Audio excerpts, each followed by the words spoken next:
जय श्रीराम।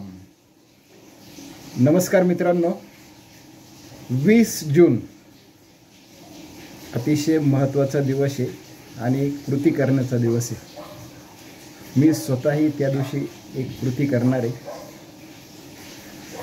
20 जून ह्या दिवशी आमिर खान याचा एक पिक्चर येतोय, सितारे जमीन पे। नाव एकदम भारी दिलंय। ह्याला जमिनीवरच आणायचंय। याच्या बाबतीत म्हणजे मी पीके ज्या वेळेला पाहिलेला आहे त्या दिवसापासून हा माझ्या मनात एक सल आहे, एक राग आहे आणि तो व्यक्त करण्याची मला फार मोठी संधी मिळालेली आणि ती तारीख आहे 20 जून। सितारे जमीन पे हा पिक्चर मी शपथ घेतली, मी तो पिक्चर पाहणार नाही, माझ्या परिवारातील कोणत्याही लोकांना पाहण्यासाठी जाऊ देणार नाही। पीके मध्ये आपले देवांचे देव महादेव तसे ते भोळे पण आहेत आणि महाकाल पण आहे तिथे। आणि अशा आपल्या देवाची विटंबना त्या पिक्चर मध्ये त्या नीच माणसाने खूप मोठ्या प्रमाणात केलेली आहे। संडासापर्यंत, संडासात असं म्हणतात की यांनी जर सांगितलं तर दिग्दर्शक सुद्धा काही गोष्टींमध्ये बदल करतो।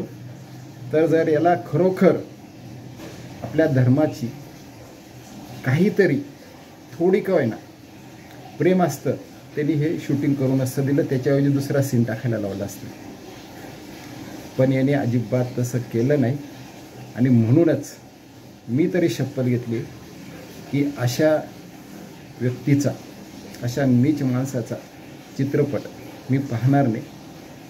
आपल्याला वाटेल की तुम्ही पाहायचं असेल तर नक्कीच पहा, मी कोणालाही काही सांगत नाही। हा व्हिडिओ संपूर्ण महाराष्ट्रात नक्कीच आपण पाठवा। आपल्याला विनंती, आपण बरेच व्हिडिओ जे धर्मासाठी असतात ते पुढे पाठवतात, हे त्याच्यापेक्षा पुढचं पाऊल आहे। परत कोणत्या हरामखोरांनी आपल्या देवदेवतांवर ह्यानंतर असा सीन करण्याची हिम्मत नको करायला। होतं काय की आपण सहन करतो म्हणून यांची हिम्मत वाढते आणि जर ईश निंदा झाली तर सर तन से जुदा होतं, हे त्यांना माहिती आहे। म्हणून ते कधी पण इतर धर्मियांवर असे सीन कधी करू शकणार नाही आणि केले तर यांना माहिती आहे त्याचा दुसरा दिवस काय होईल। म्हणूनच विनंती, आपण तर सर तन से जुदा करू शकत नाही कोणाचं, पण मात्र माझा पैसा नीच माणसाकडे जाणार नाही याची काळजी मी घेईन। जय श्रीराम।